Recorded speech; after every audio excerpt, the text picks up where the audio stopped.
आचार्य जी जो बनारस के अपना गुरुकुल यहाँ चलाते हैं, लेकिन बनारस के द्रविड़ जी का जो गुरुकुल है उसके आचार्य हैं। और उस गुरुकुल का इतिहास ये है, आचार्य द्रविड़ जी के साथ बड़े सावरकर बाबा राव सावरकर जी भी आके रहे थे। हमारे बीच में उस ग्रुप के जो नेतृत्व कर रहे थे वो खेर साहब आ गए हैं। ये अभी हम लोगों के सामने अपने अनुभव रखेंगे। ये उस स्थान से आते हैं जैसे आप कह रहे थे, चाफेकर बंधु जहाँ के थे, और पूना के होते हुए 1700 किलोमीटर से साइकिल की यात्रा करके आ रहे हैं। और बड़े कोर्ट में अपील करने से पहले छोटे कोर्ट से होके लोग जाते हैं। तो ये आपने ठीक समझा कि लक्ष्मण जी को नमन करते हुए हम भगवान राम के मंदिर में जाएं और उसका वो करें। अब मैं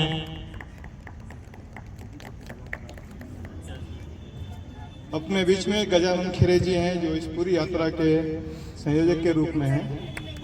अब हम अपने बीच में जो साइकिल चला के अपने महानुभाव आने वाले लोग हैं उसमें से अधिकांश लोग आ गए, बाकी लोग भी आ रहे हैं, सीधे से अपना स्थान ग्रहण करेंगे। वैदिक परंपरा के अनुसार अब एक्चुअल कार्यक्रम शुरू होता है।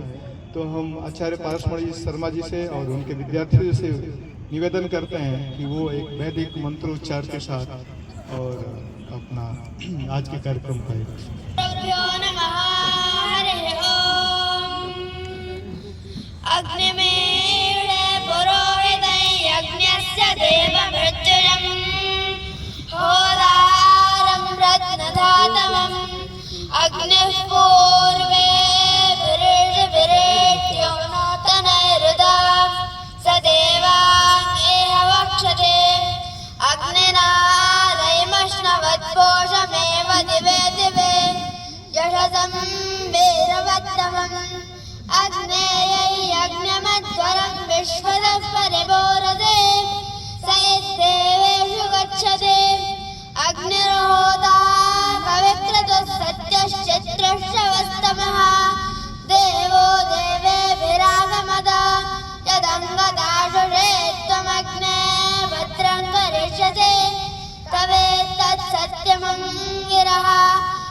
अन्वे भर्तना बोधाता इंद्राया वब्रह्माणि वागताः इन्द्राय चोदजानो वब्रह्माणि हरिवः सुदेदर्शनश्चनाः ओमातश्चर्षणे धृतो विश्वे देवादागत दाश्वांसो दाशुरस्तुतं विश्वे देवासो अप्तुरस्तुतमागन्धदोर्णयः वत्सजनानि विश्वे देवासो अस्तुधैः मायासो अद्रुहाः मेदन्युजन्दवह्नयः पावगानस्सरस्वते वाजे विरवाजनेवते यज्ञं वष्टधियावसो चोदयत्रे दोर्दानाञ्चेदन्दे सुमतेनां यज्ञं ददे सरस्वते ओ अनिलः सरस्वते प्रदेदेति केतुना धियो विश्वादराजते सुरोपकृत्नमोदये हरिः ओम्।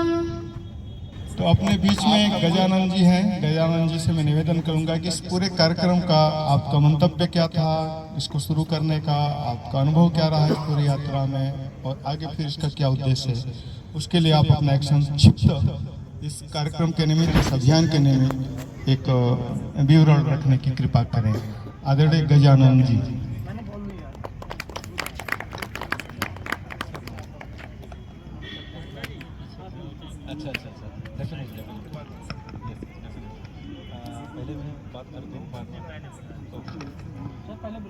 मैं सब इंडो एथलेटिक सोसाइटी के मेंबर्स को रिक्वेस्ट करूंगा कि सर के साथ ग्रुप फोटो के लिए पहले इधर आ जाए।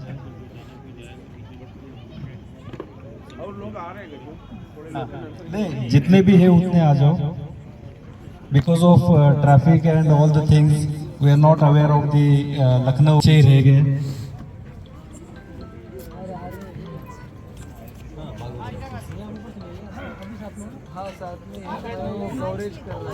हम टोटल 100 लोग पूना से अयोध्या के लिए निकले हैं। 23 तारीख को हमने पूना से स्टार्ट किया था। पूना से पहला दिन हम शिरडी रुके, उसके बाद हम शिरपुर रुके, एमपी और महाराष्ट्र के बॉर्डर पे। वीडियो बना रहे इसी में से निकाल ले। शिरपुर के बाद हम एमपी में कहाँ साथ दोनों साथ साथ हो महेश्वर में रुके। उसके बाद उज्जैन के बाद ब्यावरा, बदरबस, झांसी, कानपुर और अभी आज लखनऊ में है। तो एक्चुअली कल हमारा बहुत बड़ा पड़ाव था, 220 किलोमीटर का हमने किया। हाँ ये और आज तकरीबन 95 किलोमीटर किया। तो इसलिए बहुत से हमारे जो मेंबर्स हैं वो आने के बाद मतलब कहाँ पे तो रूम लेते हैं, जिनको ये नहीं होता तो वो रेस्ट करना ज़्यादा ये प्रेफर करते हैं। तो हम सुबह आए थे। मैं सबसे पहली बात तो सर से माफ़ी मांगना चाहता हूँ कि हमको बहुत लेट हुआ। तो अभी हमारा टोटल 1550 किलोमीटर का ये सफ़र है। और हम पूना से अयोध्या का कल हम अयोध्या में रहेंगे। From here the distance of Ayodhya is 138 kilometre. So इसके पीछे उद्देश्य ये है कि हम साइकिल टूरिज्म को बढ़ावा देना चाहते हैं। सबने साइकिल का ज़्यादा से ज़्यादा यूज़ करना चाहिए। और दूसरा उद्देश्य ये है कि हम हमारे हिंदू संस्थाओं को जोड़ना चाहते हैं। हिंदू संस्थाओं का इम्पोर्टेंस लोगों में बढ़ाना चाहते हैं। क्योंकि क्या है, अभी तक हमने जितने भी सफ़र किया है, इसके पहले हमने 2021 में पुणे टू कन्याकुमारी किया था। उस समय में हम तिरुवनंतपुरम वगैरह ऐसा सब जोड़ते गए। बाद में दूसरा सफ़र किया था पुणे टू हम्पी, कृष्णदेवराय एम्पायर। तीसरा सफ़र किया था पुणे टू गोवा। तो गोवा मुक्ति संग्राम का 16th ये था, इसलिए मुक्ति संग्राम का एनिवर्सरी, इसलिए हमने पुणे टू गोवा किया था। लास्ट ईयर हम पुणे टू सोमनाथ किया। फर्स्ट हम started from Pune to Statue of Unity, then Statue of Unity to Somnath. और इस साल हम पुणे टू अयोध्या कर रहे हैं। हाँ, सोमनाथ के बाद हमने गिरनार पे भी गए थे। सोमनाथ के पहले जूनागढ़ है, जूनागढ़ के उधर गिरनार पर्वत पर भी हम गए थे। अभी इस साल हम पुणे टू अयोध्या कर रहे हैं। तो आप सभी लोगों का हमको आशीर्वाद चाहिए और आपकी शुभकामनाएं हमारे साथ होनी चाहिए। इतना ही मैं बोलना चाहता हूँ। धन्यवाद मुझे मौका देने के लिए। धन्यवाद सर। धन्यवाद गजानन जी। गजानन जी काफ़ी प्रयास कर रहे थे, दोपहर में भी आके एक बार देख के यहाँ से गए। अब मैं राजेश जी से निवेदन करता हूँ, इनके पास कुछ श्रीमद् भगवत गीता है जो अपने लोग आ रहे हैं उनको समर्पित करना चाहते हैं। तो मैं गजानन जी से निवेदन करता हूँ कि एक प्रतिनिधि के रूप में राजेश जी से वो श्रीमद् भगवत गीता प्राप्त कर लें।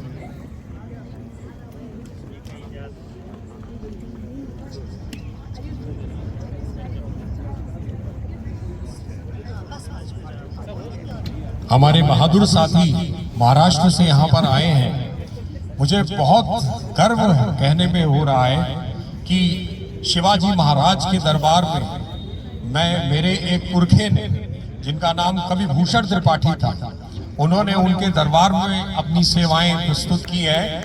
और ये मेरे बाबा को और सबको शिवा बावनी पूरी याद थी। उसकी एक पहली जो कविता वीर रस की भूषण त्रिपाठी ने सुनाई थी, वो उनको लेकर करके शिवाजी महाराज के दरबार में तलवारें खिंच गई थी। इंद्र जिमी जम्ब पर बाण वसु अम्ब पर रावण सदम पर रघुकुल राज है। पवन बारी बाहु पर शंभुरत नाव पर रामदिल राज है। द्रावा दुर्दंड पर चीता मृग झुंड पर भूषण विदुंड पर जैसे राज है। तेज तिमी रंस पर कान जिमी कंस पर त्यों मलेच्छ वंश पर शेर चिविराज। बोलो शिवाजी महाराज की, शिवाजी महाराज की, महाराज की जय माता की। एक मेडल और हमारा एक ब्रोशर सर को प्रदान करें प्लीज।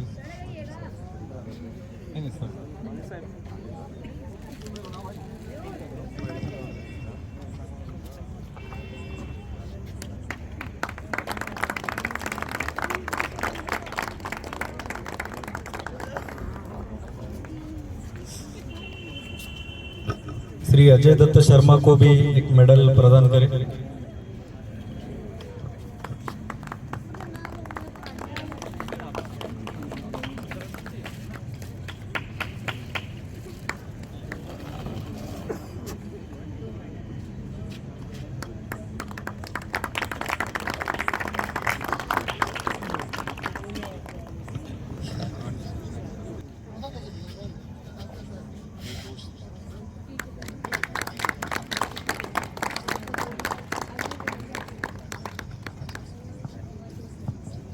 और हमारा एक ब्रोशर आचार्य जी को प्रदान करें, पारसमणि जी को प्रदान करें।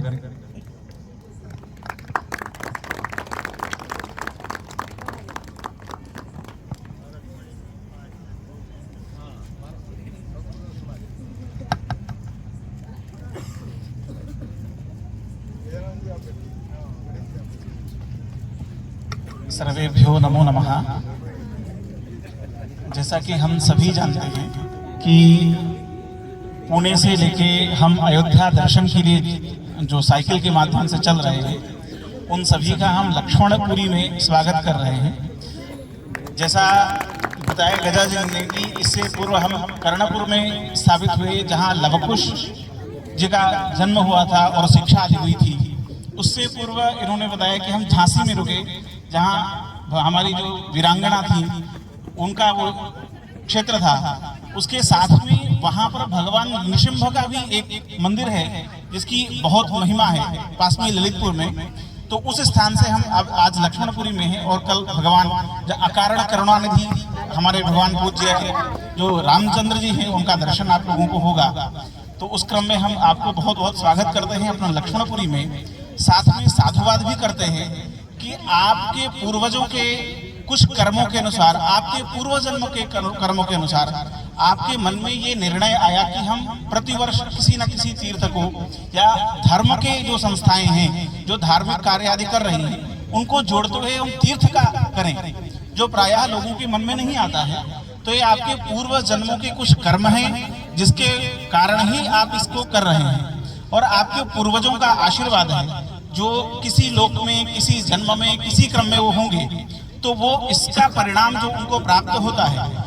आज ऐसा कहा जाता है कि जब हमारे कुल में कोई धर्म से जुड़ता है तो उसके आगे आने वाली जो 10 पीढ़ियां हैं उनका कारण होता है, और जो पूर्व की 10 पीढ़ियां हैं उनका कारण होता है। तो निश्चित ही आपके प्रत्येक पग पर जो आप धर्म के प्रति बढ़ रहे हैं उसमें उसका जो फल स्वरूप है उनको भी प्राप्त हो रहा होगा। इसी क्रम में जो वेद आदि या पुराण आदि में कहा गया है, स्कंद पुराण में ऐसा वर्णन आता है कि हम तीर्थ के निमित्त जब हम चिंतन करते हैं कि हमको तीर्थ दर्शन के लिए जाना है, उसके लिए जब हम अपनी सिद्धता करते हैं, तैयारी करते हैं कि हमें तीर्थ दर्शन के लिए जाना है, तो प्रत्येक पद पर हमें अश्वमेध यज्ञ का पुण्य फल प्राप्त होता है। ऐसा स्कंद पुराण में अवंतिका खंड में बताया गया है कि हम जब तीर्थ के लिए बढ़ते हैं तो प्रत्येक पग पग पर हमें जो इष्टियां हैं, अश्वमेध याग है या ज्योतिष्ठोम याग आदि हैं, उनका जो फल हमको प्राप्त होता है वो प्रत्येक पग जो हम जब बढ़ाते हैं तीर्थ के लिए तो वो हमें प्राप्त होता है। तो ऐसे पुण्य आत्माओं का हमें दर्शन हो रहा है, ये हमारी नगर वासियों के लिए और जो हम सब लोग हैं उसका लाभ हो रहा है। तो ये भी हम लोगों का भी सौभाग्य है कि हमको ये चीज प्राप्त हो रहा है।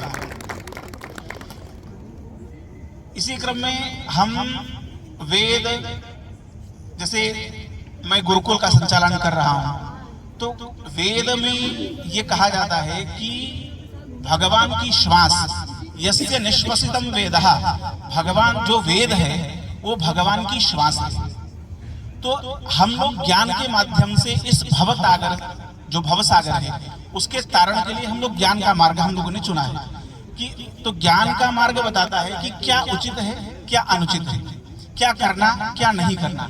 लेकिन भक्त के विषय में जो भागवत आदि में कहा गया है उसमें वेदव्यास ये रचते हैं कि भक्त जो है वो अमोघ बालक है जो घुटने के भर चल रहा है, उसको नहीं पता कि आग को छूने से हम जलेंगे या नहीं जलेंगे, लेकिन वो छूने का प्रयास करता है और जलता है।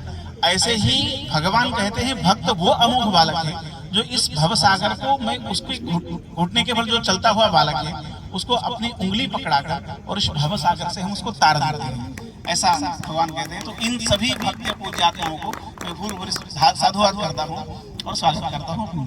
धन्यवाद।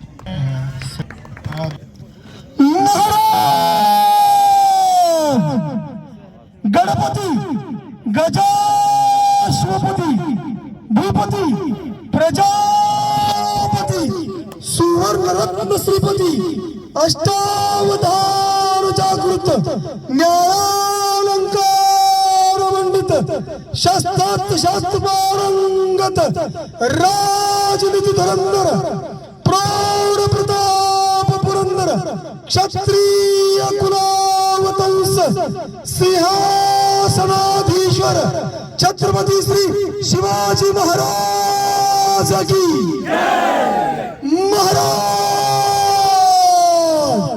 धर्माग्नि धर्मवीर ज्ञान गोविंद छत्रपति श्री संभाजी महाराज की भारत माता की वंदे हर हर हर हर। धन्यवाद। जय Shri Ram. Environment ecology friendly, environment friendly यात्रा है और लोग बहुत बड़ा प्रेरणा देगा कि भाई पुणे से यहाँ तक साइकिल पे आना, जनरल आदमी सोचेगा कि ये बहुत बड़ा मुश्किल काम है, साइकिल उधर ही दूर से इतना दूर आना, पर लेकिन ये सभी लोगों ने इतनी बड़ी तपस्या के साथ ये काम कर रहे हैं। और अभी आचार्य जी ने अपनी पूरी बटकों के माध्यम से वेद की महिमा का गान किया है। माननीय राजेश जी ने ये जो भगवत गीता लोगों को भेंट कर रहे हैं, ये सभी लग रहा है कि माननीय प्रधानमंत्री जी का जो संकल्प है, हम लोगों का अमृत काल चल रहा है और हम लोग 2047 तक हमारा भारत जो है पूरे विश्व में एक प्रतिष्ठित, एक बहुत बड़ा सारे सामाजिक, आर्थिक, राजनीतिक रूप से एक बहुत बड़ा मजबूत विकसित देश बनाना है इसको। अभी हम लोग नवंबर 26 को संविधान दिवस मनाए, ये भी अभी संविधान का भी 75 साल पूरा हो गए। इस संविधान का जो हम लोग, ये भी अमृत काल में हम लोग प्रवेश कर गए हैं।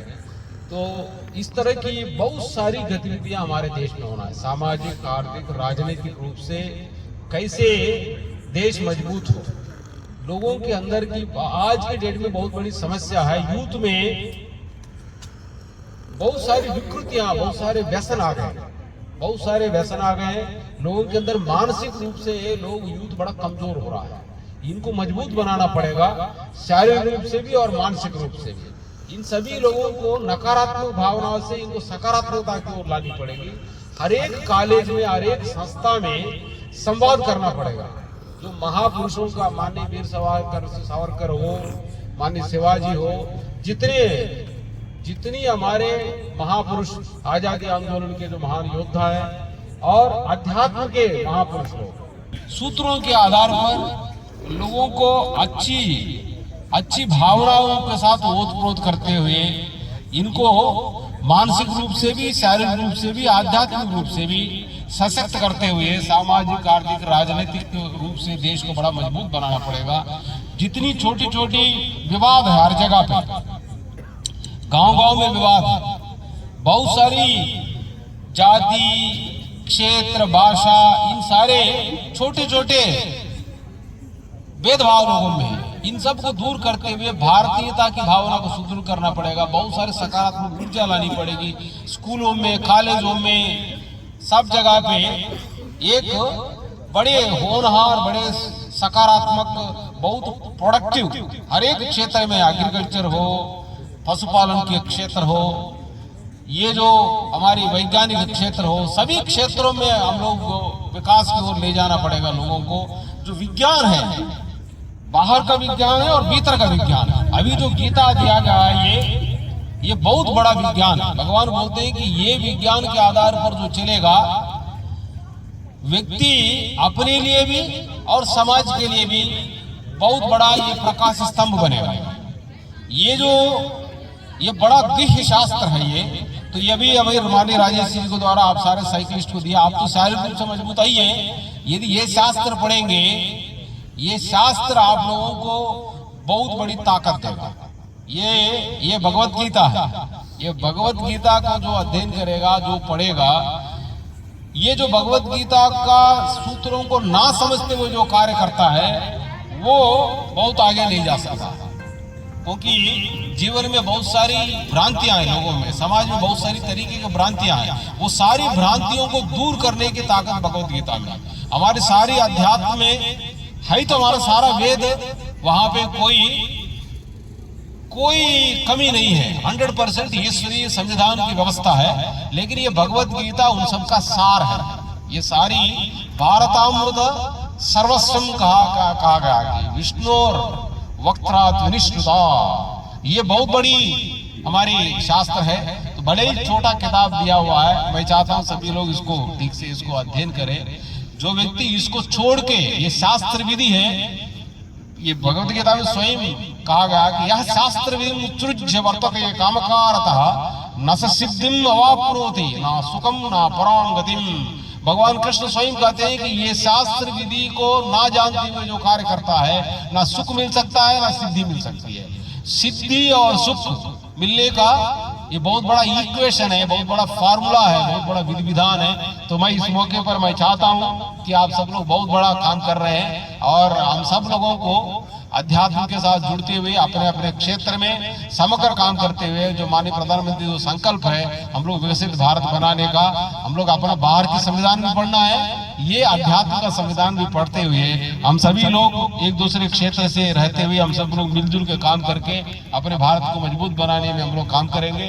आज इस मौके पर इंडियन एथलेटिक सोसाइटी का मैं हृदय से बहुत बड़ा आभार व्यक्त करता हूँ। आप सब लोग इस सशक्त भारत बनाने में बहुत बड़ा कदम उठा रहे हैं। आप लोगों को यहाँ पर इसको बुला के जो मनु कुंवर सनातन इंटर कॉलेज के प्रबंधक और इन सब लोगों ने आपको यहाँ पर, आपको सभी को यहाँ पर पुरस्कृत किया। आप लोगों का जो है इसमें इसकी आपका स्वागत और आपका जो आपको यहाँ पर सामूहिक रूप से आपको सबका सम्मानित करने का जो कार्य किया है, इसके लिए भी इनको भी सनातन इंटर कॉलेज के लोगों को मैं हृदय से आभार व्यक्त करता हूँ। सबको बहुत बहुत शुभकामनाएं। जय हिंद, जय भारत। इसी क्रम में अब मैं लखनऊ में रच बस गए एक्स आर्मी पर्सनल हैं नेशनल कॉलेज को यहाँ किस स्थिति में था, उसको कहाँ पहुँचाया। डॉक्टर एसपी सिंह साहब ने मेरा लगभग 50 साल का साथ है आपके साथ। मैं उनसे निवेदन करूंगा, बिहार में कई यूनिवर्सिटीज का प्रचार रहा, अपने आशीर्वाद दें साइकिल को और 2 शब्द कहें। धन्यवाद। वीर सावरकर मंच के संयोजक आदरणीय डॉक्टर अजय दत्त शर्मा जी, बहुत ही विद्वता और विविधता से भरपूर ये मंच जो आज इंडो एथलेटिक सोसाइटी के साइकिलिस्ट फ्रेंड्स के स्वागत के लिए बनाया गया है, वो अद्वितीय है अपने आप में। एक ऐसा मंच जो वीर सावरकर जी के नाम पर बना, उस मंच पे आज यहाँ जो लोग उपस्थित हैं वो अपने अपने क्षेत्र के मूर्धन्य हैं और विविधता से परिपूर्ण मंच। बहुत सारे मंच बनते हैं, बहुत सारे मंच सजते हैं, लेकिन इतनी विविधता के साथ शायद कोई मंच मिले, बहुत कठिन होगा ऐसा मंच मिलना। जिस मंच पे माननीय गिरी महाराज जी आचार्य, अभी जिनका उद्बोधन आपने सुना, आचार्य शर्मा जी मौजूद हैं, जिस पर भारतीय प्रशासनिक सेवा के बहुत ही वरिष्ठ और विद्वान अधिकारी अपर मुख्य सचिव आदरणीय लू साहब मौजूद हैं, जिनसे मेरा इंटरेक्शन कई बार हुआ और बहुत प्रभावित हुआ मैं कोलकाता लखनऊ विश्वविद्यालय का। उस मंच पर जिस पर बहुत ही सज्जन अध्यात्म से जुड़े हुए, इस संस्थापक महाविद्यालय के परिवार से जुड़े हुए सनातन धर्म कॉलेज के आदरणीय त्रिपाठी जी मौजूद हैं। इंडो एथलेटिक सोसाइटी के 2 पदाधिकारी आदरणीय गजानन जी, आदरणीय गणेश जी मौजूद हैं, और सामने मंच पर मौजूद विराजमान जो आज इस सभा के लोग हैं, जिनमें आदरणीय मौलूद जी हैं जो मेरे 50 साल के मित्र हैं और लगभग 25 वर्षों तक लखनऊ विश्वविद्यालय टीचर्स एसोसिएशन, कॉलेज एसोसिएशन के अध्यक्ष रहे। अभी इसका संचालन आदरणीय उन्नीस जी कर रहे थे। सभी लोग जो आज यहाँ पर उपस्थित हैं, ऐसा मंच मिलना बड़ा दुर्लभ होता है जो इतनी विविधता से भरपूर, और वो मंच स्वागत कर रहा है इंडो एथलेटिक सोसाइटी के उन वीर जवानों का, ऐसे ओजस्वी और तेजस्वी जो अपने उद्देश्य की पूर्ति के लिए साइकिल की यात्रा करके एक मिशन के साथ एक पूरे देश को संदेश दे रहे हैं, अध्यात्म से जुड़ने का, स्वास्थ्य से जुड़ने का, पर्यावरण से जुड़ने का। ये बहुत बड़ी बात है। इस संदेश को जन जन तक पहुंचाने का काम, और आपने बताया कि जिसमें 8 साल के यंग से लगा करके 80 साल तक यंग लोग शामिल हैं, जिनका ऊर्जा, जिनका जोश साइकिल चलाने का है और इस संदेश को जन जन तक पहुंचाने का है। सचमुच आप भारतीय सनातन धर्म को मजबूत करने का काम कर रहे हैं, क्योंकि भारतीय सनातन धर्म या अध्यात्म जो बना हुआ है वो अपने कल्याण के से ज्यादा कि दूसरों के कल्याण के लिए बना हुआ है, और इस बात को मान के चलता है कि हमारा कल्याण उसी में निहित है, उसी में सन्निहित है जिसमें औरों का कल्याण निहित है, दूसरों का कल्याण निहित है। परोपकार के लिए काम कर रहे हैं, दूसरों के कल्याण के लिए काम कर रहे हैं, वसुधैव कुटुंबकम के लिए काम कर रहे हैं, जहाँ परिवार व्यक्ति परिवार से आगे बढ़ करके एक अलग परिवार की संरचना मानी जाती है, राष्ट्र से ऊपर पूरे विश्व की चेतना, विश्व के कल्याण की बात की जाती है। और ऐसा माना जाता है, ये विचार करने के साथ चलता है कि अपने सारे विचारों की खिड़कियों को खोल करके रखिए, कि पता नहीं कहाँ से अच्छे विचार आपके मन में आ जाएं। जैसा लू साहब ने कहा कि एक संस्कार आपके पास ऐसा आ जाए कि अपने का भी कल्याण करे और दूसरों का भी कल्याण करे, सिद्धि को प्राप्त करे। मैं समझता हूँ ये स्वागत इंडो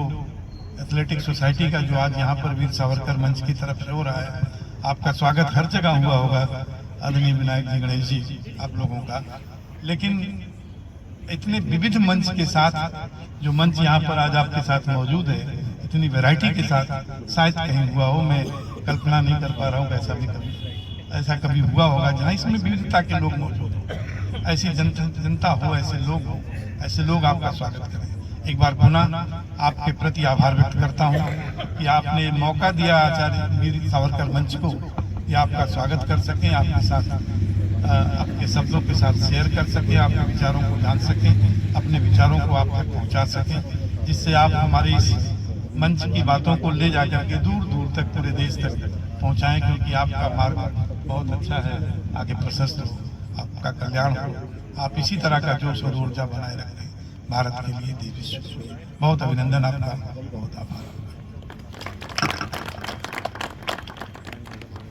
कार्यक्रम अपने अंतिम पड़ाव की ओर है और मैं लू साहब और सिंह साहब की अनुमति से आपको लोगों को, मंच के लोगों को धन्यवाद देता हूँ, एथलेटिक सोसाइटी के लोगों को धन्यवाद देता हूँ। हमारे बीच में A.K. शर्मा साहब बैठे हुए हैं जो हमारे प्रेरणा स्रोत हैं, दीक्षित जी बैठे हुए हैं, मौलेन जी बैठे हुए हैं, गौड़ साहब हैं,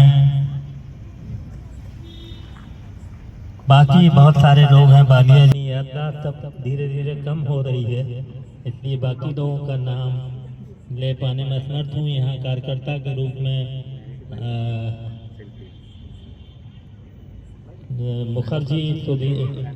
मुखर्जी ने और जो काम किया उन सबको धन्यवाद देते हुए इस सभा की समाप्ति घोषणा करता हूँ।